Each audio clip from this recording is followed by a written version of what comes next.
ત્યાર પછીના મુદ્દાની આપણે વાત કરીએ, બંધારણનું એક વિશિષ્ટ લક્ષણ એટલે દ્વિગૃહી પ્રથા. ભારતમાં દ્વિગૃહી પ્રથા છે. દ્વિ એટલે બે, ગૃહ એટલે ગૃહ. ભારતમાં બે ગૃહ છે, લોકસભા અને રાજ્યસભા. આ મુદ્દાની આપણે ચર્ચા કરવાની છે. અહીંયા લોકો દ્વારા ચૂંટાયેલી પ્રતિનિધિની લોકસભા છે અને લોકશાહીમાં લોકસભામાં તે સાચી સત્તા સ્થાપિત કરવામાં આવી છે.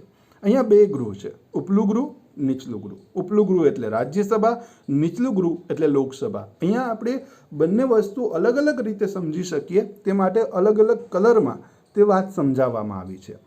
ઉપલું ગૃહ રાજ્યસભા જે લાલ અક્ષરોથી તમને જોવા મળે છે, નીચલું ગૃહ લોકસભા જે બ્લુ અક્ષરથી આપને જોવા મળી રહ્યું છે. પ્રધાનમંડળની રચના સંસદ સભ્યોથી કરવામાં આવે છે. આ સંસદ સભ્યોમાં લોકસભા અને રાજ્યસભાના બંનેના પ્રતિનિધિઓ તેમાં સામેલ હોય છે. પ્રધાનમંડળ સંસદને જવાબદાર રહીને તે કાર્ય કરે છે અને જ્યાં સુધી લોકસભામાં પ્રધાનમંડળ વિશ્વાસ ધરાવે છે ત્યાં સુધી જ એ સત્તા ઉપર રહી શકે છે. જ્યારે એ વિશ્વાસમત ગુમાવે છે ત્યારે એમણે લોકસભામાંથી રાજીનામું આપવું પડે છે અને ફરી વખત ચૂંટણી થાય છે અને ચૂંટણીમાં જે પક્ષ વધુ બેઠકો મેળવે છે તેની સરકાર બને છે. સંસદીય સરકાર એ સંપૂર્ણપણે સંયુક્ત જવાબદારીના સિદ્ધાંત ઉપર કામ કરે છે. ત્યાર પછી પ્રધાનમંડળના અત્યંત મહત્વના જે નિર્ણયો હોય છે તે પ્રધાનમંડળ લેતું હોય છે અને કેન્દ્રમાં રાષ્ટ્રપતિના નામે અને રાજ્યમાં રાજ્યપાલના નામે વહીવટ ચાલતો હોવા છતાં એક બાબત ચોક્કસપણે આપણે નોંધવી જોઈએ કે સત્તાના કેન્દ્રમાં વડાપ્રધાનની આગેવાની હેઠળનું પ્રધાનમંડળ અને એ જ રીતે રાજ્યોમાં મુખ્યમંત્રી કે મુખ્યપ્રધાનની વડપણ હેઠળનું જે પ્રધાનમંડળ હોય છે તે જ તમામ પ્રકારની વહીવટી અને કારોબારી સત્તા ભોગવે છે. એનો અર્થ એવો થાય છે કે સંસદનો વડો ચોક્કસપણે આપણને રાષ્ટ્રપતિ દેખાય, ધારાગૃહનો વડો કે વિધાનસભાનો વડો ચોક્કસપણે આપણને રાજ્યપાલ દેખાય, પરંતુ વાસ્તવિક રીતે કારોબારી અને વહીવટી સત્તા સંસદમાં લોકસભામાં જે પ્રધાનમંડળ જે સરકાર ચલાવતું હોય છે તેના હાથમાં રહે છે અને એવી જ રીતે રાજ્યમાં જે મુખ્યમંત્રી અને એનું જે મંત્રીમંડળ હોય છે તે જ કારોબારી અને વહીવટી વિષયક નિર્ણયો લેતા હોય છે. જેમ કેન્દ્રમાં વડાપ્રધાન અને તેનું પ્રધાનમંડળ નિર્ણય લે છે તેવી જ વ્યવસ્થા રાજ્યમાં મુખ્યમંત્રી અને મુખ્યમંત્રીની વડપણ હેઠળનું જે મંત્રીમંડળ હોય છે તે જ તમામ પ્રકારના આર્થિક નિર્ણયો, તે તમામ પ્રકારના વહીવટી અને કારોબારી નિર્ણયો લેતા જણાય છે. રાજ્યનું પ્રધાનમંડળ રાજ્યની જે વિધાનસભા છે તેને જવાબદાર રહે છે.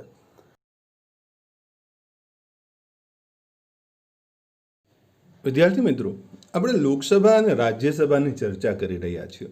લોકસભા એ હંગામી ગૃહ છે, તેની મુદ્દત 5 વર્ષની હોય છે અને પ્રજા દ્વારા ચૂંટાયેલા પ્રતિનિધિઓ સરકાર ચલાવે છે, લોકસભામાં બેસે છે.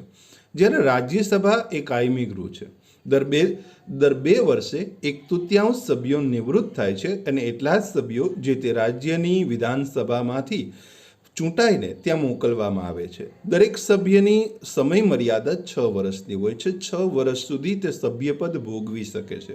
6 વર્ષ પછી ફરી વખત તેને ચૂંટાઈ આવવું પડે છે અથવા તો પોતાનું સ્થાન ખાલી કરવું પડે છે અને તે સ્થાને ફરીથી રાજ્યસભાના સભ્ય માટે ચૂંટણી કરવામાં આવે છે. રાજ્યસભામાં 12 વ્યક્તિઓ રાષ્ટ્રપતિ પસંદગી કરીને મોકલે છે. આ પાછળનો અભિગમ એ છે કે રાષ્ટ્રપતિ જુદા જુદા ક્ષેત્રના જેમ કે સમાજ સેવા છે, શિક્ષણ છે, આરોગ્ય છે, બેન્કિંગ છે, ફિલ્મ છે, રમતગમત છે, જુદા જુદા ક્ષેત્રમાંથી જે નામાંકિત વ્યક્તિઓ છે એ નામાંકિત વ્યક્તિઓના અનુભવનો લાભ સંસદને પ્રાપ્ત થાય તે હેતુથી રાજ્યસભામાં 12 વ્યક્તિઓને પસંદગી કરીને રાજ્યસભામાં રાષ્ટ્રપતિ મોકલે છે. રાજ્યસભાની સત્તા ઓછી છે લોકસભાના પ્રમાણમાં. તેની પાછળનું કારણ એ છે કે લોકસભા એ પ્રજા દ્વારા ચૂંટાયેલા પ્રતિનિધિઓની બનેલી છે. તેથી લોકસભાને વિશેષ અને ચડિયાતી સત્તાઓ આપવામાં આવી છે. પણ એક વાત નોંધવી રહી કે રાજ્યસભા એ કાયમી ગૃહ છે, તેને વિખેરી શકાતું નથી.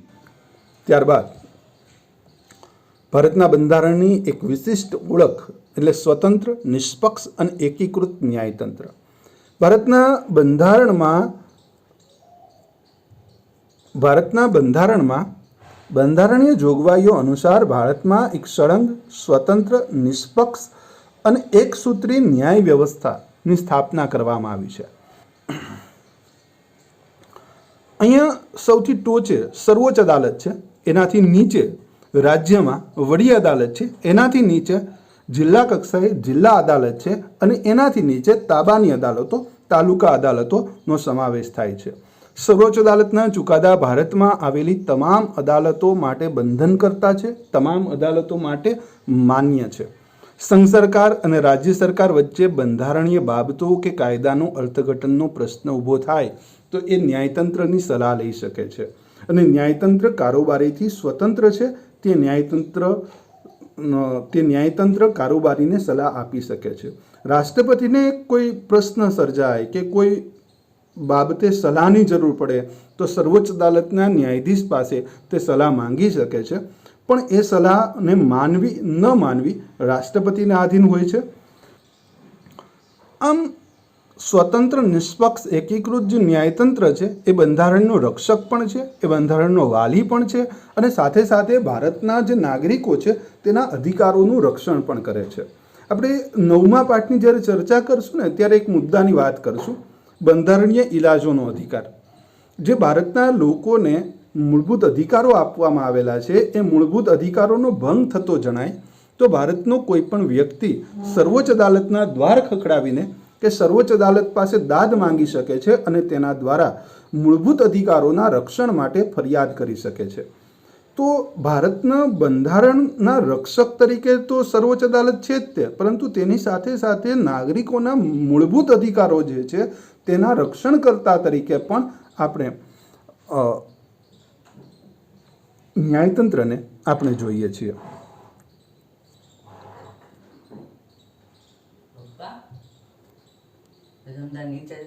ત્યાર પછીના એક વિશિષ્ટ લક્ષણ તરીકે આપણે બંધારણમાં સુધારા કરવાની જોગવાઈની વાત કરીએ.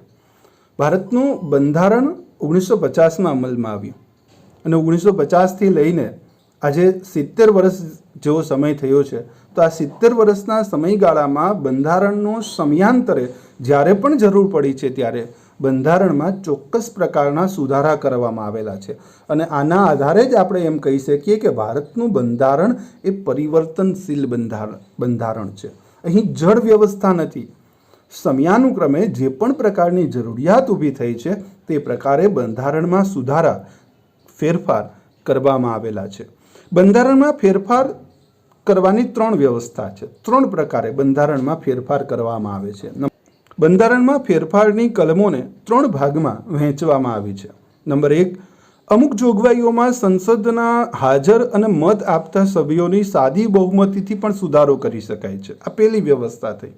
બીજી વ્યવસ્થા છે કે અમુક જોગવાઈઓમાં સંસદના બંને ગૃહોના જે કુલ સભ્યો છે એની બહુમતી અને હાજર રહેલા અને મત આપતા સભ્યોની 2/3 બહુમતીથી પણ ફેરફાર કરી શકાય છે. અને ત્રીજી વ્યવસ્થા એ છે કે બંધારણના અમુક ભાગમાં સુધારો કરવા માટે સંસદના બંને ગૃહોની કુલ સભ્ય સંખ્યાની બહુમતી તેમજ હાજર અને મત આપતા સભ્યોના 2/3 બહુમતી ઉપરાંત અડધા કરતાં પણ વધુ બહુમતી હોય અને અડધા કરતાં વધુ ઘટક રાજ્યોની બહુમતી હોય કે ઘટક રાજ્યોની વિધાનસભાની બહુમતી હોય કે મંજૂરી હોય તો સુધારો કરી શકાય છે. એટલે 3 પ્રકારની સુધારાની જોગવાઈ આપણા બંધારણમાં કરવામાં આવી છે. એક, સંસદમાં હાજર રહેલા સભ્યોની સાદી બહુમતીથી સુધારો કરી શકાય.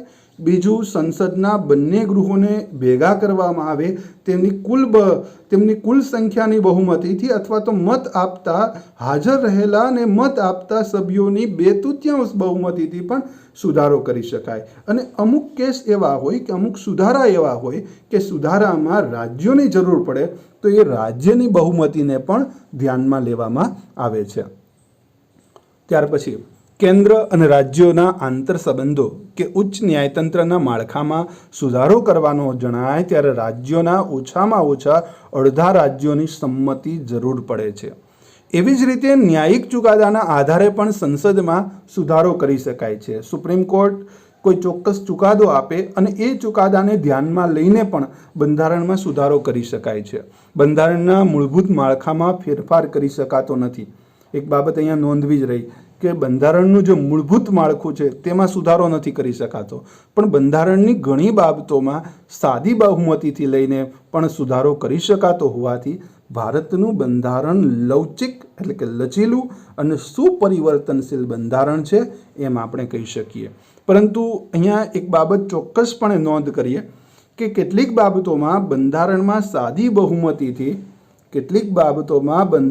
સાદી બહુમતીથી સુધારો થઈ શકતો નથી. એને રાજ્યના અનુમોદનની જરૂર પડે છે અને અનુમોદન વગર સુધારો શક્ય ન હોવાથી ઘણી વખત અમુક પ્રકારના સુધારા મુશ્કેલ બને છે, દુષ્કર બનતા પણ આપણને જણાય છે. આમ છતાં એક બાબત ચોક્કસપણે કહી શકીએ કે કેન્દ્ર અને રાજ્ય બંનેની સહમતિથી ભારતનું બંધારણમાં સુધારો કરી શકાય છે અને આ અર્થમાં બંનેનું મિશ્રણ ભારતના બંધારણનું એક આગવું લક્ષણ બને છે. ત્યાર પછીનો મુદ્દો સાર્વત્રિક પુખ્ત વય મતાધિકાર.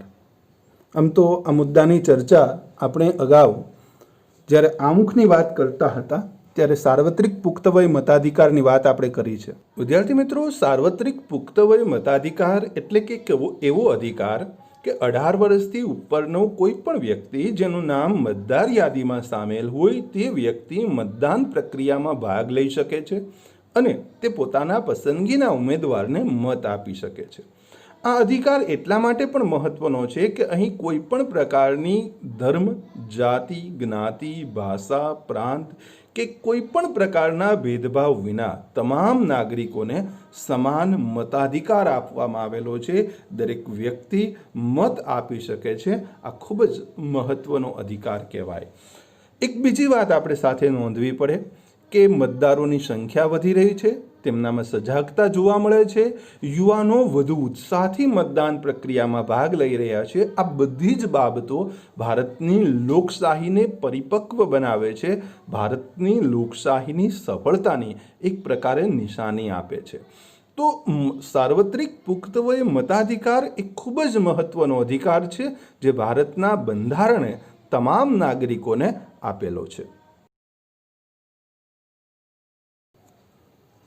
ત્યાર પછીના મુદ્દાની ચર્ચા કરીએ, ધર્મનિરપેક્ષતા કે બિનસાંપ્રદાયિકતા.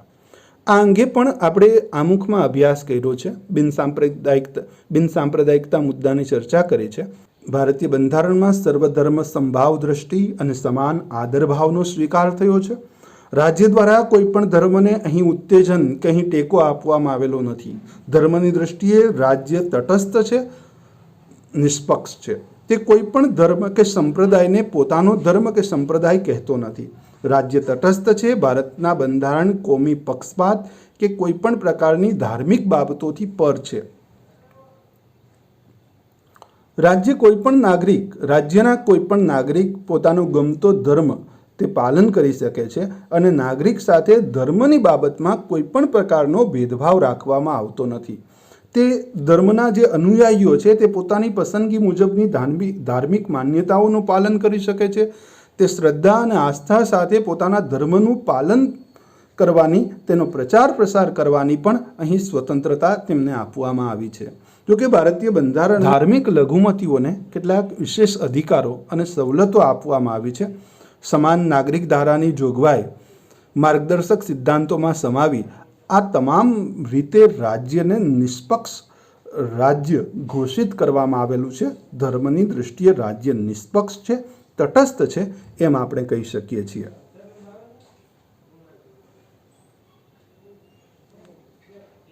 ચાલો એક નવા લક્ષણની વાત કરીએ, અદાલતની સમીક્ષા. અદાલતી સમીક્ષા એ ભારતના બંધારણનું એક વિશિષ્ટ લક્ષણ છે. સંઘ અને રાજ્ય દરેક પોતપોતાના કાર્યક્ષેત્રમાં રહીને જે કામ કરે છે તે કામ કે તે વહીવટ જોવાની સત્તા અદાલતને આપવામાં આવી છે. સંસદની સત્તાઓને અવગણ્યા વગર અદાલતી સમીક્ષા વિશેના સિદ્ધાંતો વચ્ચે એક સુમેળ સ્થાપવાનો અહીં પ્રયાસ થયેલો જોવા મળે છે. બંધારણે સંસદના બંને ગૃહો અને એ જ રીતે વિધાનસભા બરાબર કામ કરે છે કે નહીં, એમનો વહીવટ પ્રજાએ જોગ છે કે નહીં, એ તમામ બાબતે અદાલતી સમીક્ષા એક અધિકાર આપેલો છે.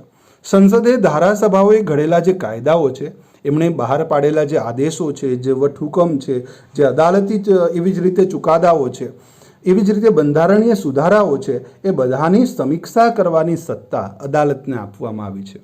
માની લો કે સંસદ કોઈ ખરડો પસાર કરે છે, કોઈ કાયદો ઘડે છે અને એ કાયદા બાબતે કોઈ વ્યક્તિ કે કોઈ સમૂહ સર્વોચ્ચ અદાલતમાં જઈને ફરિયાદ કરે તો સર્વોચ્ચ અદાલત તે કાયદાની સમીક્ષા કરી શકે છે.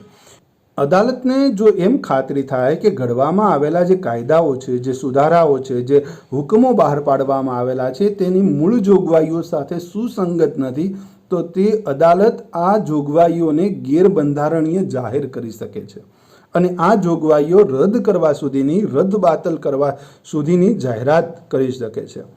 ત્યાર પછીના મુદ્દાની આપણે વાત કરીએ તો મૂળભૂત હક્કો અને મૂળભૂત ફરજો. હવે પછીના પાઠમાં મૂળભૂત અધિકારો, મૂળભૂત હક્કો અને મૂળભૂત ફરજો વિશે આપણે વિસ્તૃત વાત કરવાની છે. અહીંયા ટૂંકમાં વાત કરી દઈએ. ભારતના લોકો એક સ્વતંત્ર રાષ્ટ્રના નાગરિક છે અને તે પોતાનું ગૌરવપૂર્ણ જીવન ત્યારે જ જીવી શકે કે જ્યારે તેમને મૂળભૂત અધિકારો આપવામાં આવેલા હોય. અને ભારતના બંધારણે ભારતના તમામ નાગરિકોને 6 પ્રકારના મૂળભૂત અધિકારો આપેલા છે. તમામ વ્યક્તિ પોતાના સર્વાંગી વિકાસની સાથે રાષ્ટ્રના વિકાસ માટે અને રાષ્ટ્રની વિકાસ પ્રક્રિયામાં જોડાઈ શકે તે માટે તે સ્વતંત્રતાની સાથે સાથે એને અમુક પ્રકારની ફરજો પણ આપવામાં આવી છે. આમ હક અને ફરજ એક સિક્કાની 2 બાજુ જેવા છે. નાગરિકે અધિકારો ભોગવવાના છે અને પોતાની ફરજો અદા કરવાની છે. આ ઉપરાંત ભારતના બંધારણે ભારતના નાગરિકોને જે મૂળભૂત અધિકારો આપેલા છે એ અધિકારોમાં જે એક અધિકાર છે બંધારણીય ઇલાજોનો અધિકાર. એને બંધારણના જે મૂળભૂત અધિકારો છે તેનો આત્મા, તેનો હાર્દ, તેનું હૃદય ગણવામાં આવે છે. એ જ રીતે 6 થી 14 વર્ષ સુધીના બાળકોને મફત અને ફરજિયાત શિક્ષણનો અધિકાર એ પણ ભારતના બંધારણમાં સમાવેશ કરવામાં આવેલો છે. તો આમ મૂળભૂત અધિકારો અને મૂળભૂત ફરજો ભારતના બંધારણનું એક વિશિષ્ટ અને મૂળભૂત લક્ષણ છે. ત્યાર પછીનો મુદ્દો છે રાજનીતિના માર્ગદર્શક સિદ્ધાંતો. હવે પછીના પાઠમાં આ મુદ્દાની પણ આપણે ચર્ચા કરવાની છે. ટૂંકમાં અહીંયા વાત કરીએ. લોકોના રક્ષણ, સલામતી અને તે રાજ્યમાં એક કલ્યાણકારી રાજ્ય બની શકાય તે માટે દરેક રાજ્યે રાજનીતિના માર્ગદર્શક સિદ્ધાંતો નાગરિકોને આપવાના છે. રાજ્યોને નીતિ ઘડતરમાં અને રાજ્ય શાસનમાં ઉપયોગી હોય, માર્ગદર્શક હોય એવા સિદ્ધાંતોને રાજનીતિના માર્ગદર્શક સિદ્ધાંતો તરીકે ઓળખવામાં આવે છે. પછાત વર્ગો અને આદિજાતિઓ માટેની જોગવાઈઓ. સમાજના પછાત વર્ગો કે પછાત જાતિઓ કે વંચિત સમુદાયોના ઉત્કર્ષ અને તેઓને સામાન્ય પ્રવાહમાં ભેળવવા માટે, તેમને સક્ષમ બનાવવા માટે ભારતના બંધારણમાં આ પછાત વર્ગો માટે, આદિજાતિઓ માટે કેટલીક વિશેષ જોગવાઈઓ વ્યક્ત કરવામાં આવી છે. ધારાગૃહોમાં, સ્થાનિક સ્વરાજની ચૂંટણીઓમાં તેમને યોગ્ય પ્રતિનિધિત્વ મળી રહે તે માટે અમુક ટકા બેઠકો અનામત રાખવામાં આવે છે. સરકારી નોકરીઓમાં અને શિક્ષણ સંસ્થાઓમાં તેમની સંખ્યા વધે, તેમને પૂરતું ક્વોટા મળી રહે તે માટે અનામત ક્વોટાની વ્યવસ્થા કરવામાં આવી છે અને વસ્તીના પ્રમાણમાં તેમને સમાન તક આપવાનો અભિગમ તેમાં રહેલો છે. બંધારણમાં પછાત જાતિના બાળકોને શિક્ષણ માટે શિષ્યવૃત્તિઓ, સવલતતાઓ, ફી માફીની સગવડતા, વિવિધ પ્રકારના જે લાભ આપવામાં આવેલા છે તે લાભ એક પ્રકારના હકારાત્મક ભેદભાવનો કે રક્ષણાત્મક ભેદભાવની નીતિ અહીં આપણને સ્પષ્ટ જોવા મળે છે કે જેથી આ પછાત વર્ગના બાળકો પણ અન્ય વર્ગોની સાપેક્ષમાં પોતાનો વિકાસ સાધી શકે અને તે અન્ય વર્ગની સમાન આવી શકે. તે પાછળનો અભિગમ અહીં સ્પષ્ટ જોવા મળે છે. તો વિદ્યાર્થી મિત્રો, આ સાથે અહીં પાઠ પૂર્ણ થાય છે. આપ અમારી સાથે બન્યા રહ્યા તે બદલ આપ સૌનો ખૂબ ખૂબ આભાર.